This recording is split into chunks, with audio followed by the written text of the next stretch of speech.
Welcome to our podcast, where we dive into the fascinating world of electronics and innovation. Today, we're going to explore a topic that's crucial for anyone working with buttons and switches: switch bouncing.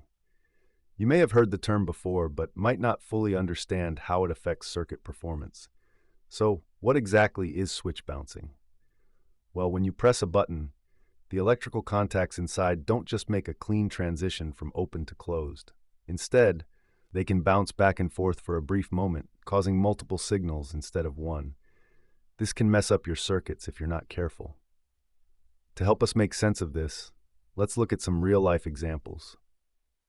We have a repository filled with traces from various switch types, all exhibiting different bouncing behaviors. These traces were collected under controlled conditions, which allows us to see precise data on how different switches react when pressed.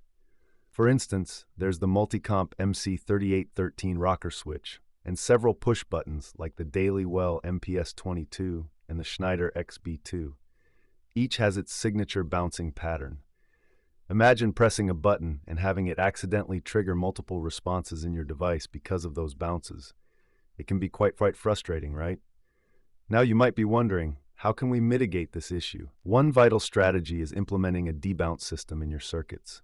This helps to ensure that your circuit recognizes only one press. And there's good news. The repository we're discussing also includes PWL files that showcase the resistance over time during the bouncing period. This data is game-changing, allowing engineers to accurately simulate and understand how a switch behaves during bouncing. If you're into electronics, the importance of understanding these behaviors cannot be overstated. Think of switch bouncing like that friend who takes forever to decide where to eat. You have to wait for them to settle on one option before moving on. Similarly, after pressing a switch, you'll want to give the circuit a moment to verify that it has indeed settled into a stable state before responding. Before we wrap up, let me ask you this. Have you ever had an experience where a faulty switch or button led to an unexpected result in a project? It's a common challenge, but definitely a learning opportunity. So to summarize our discussion today, we explored what switch bouncing is, how it impacts circuit functionality, and how to address it with debouncing techniques.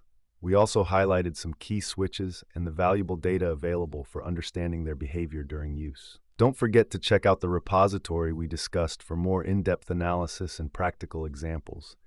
Until next time, keep experimenting and learning. Who knows what fascinating discoveries you'll make.